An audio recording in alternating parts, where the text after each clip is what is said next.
Number 1 in the list of craziest Roman emperors hails from the same wacko-blended family as Caligula and Nero.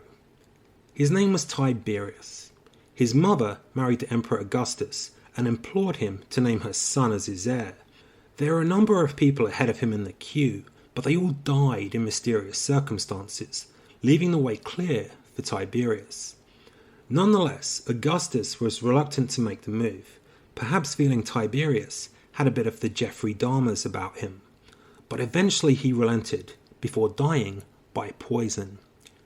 Augustus's wife claimed that Augustus was basically fed up with being old and had decided to kill himself.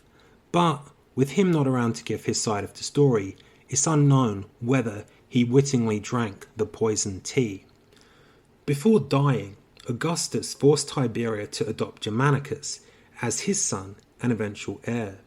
Loyal, well-respected, and seemingly a decent human being, Germanicus was everything Tiberius was not. Inevitably, the jealous Tiberius killed him off, along with his whole family.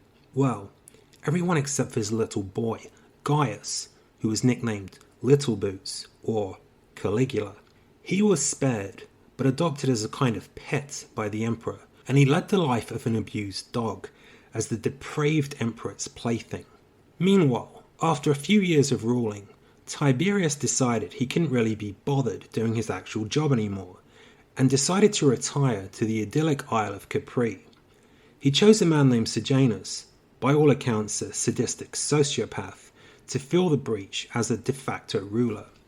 Sejanus earned notoriety for killing or imprisoning anyone who posed a real or imagined threat to either himself or the emperor. But Tiberius was able to hide behind the curtain, while Sejanus attracted the ire of Rome. Hidden away from the public, Tiberius turned the serene Isle of Capri into a hellish kind of pit of depravity. He had his home decorated with pornographic images, and no, we're not talking Playboy Mansion here, more the kind of thing you'd find on the dark web. He's reputed to have amused himself by molesting young boys, some of them babies, before hiding the evidence by tossing his innocent victims off a cliff. And this is how he spent much of his reign until AD 37, when he finally met his maker. Even then, there was controversy, as with Tiberius seemingly having breathed his last breath, Caligula was named as the new emperor. But to everyone's horror, the old man suddenly arose from his deathbed, causing his aides to flee in panic as they feared retribution for him being written off prematurely. According to the Roman historian Cassius Dio, Tiberius finally copped it due to starvation, as Caligula had refused him food. Whether true or false, this rumour helped to boost Caligula's popularity, as the decrepit Tiberius was so despised he wasn't even afforded the typical burial in Rome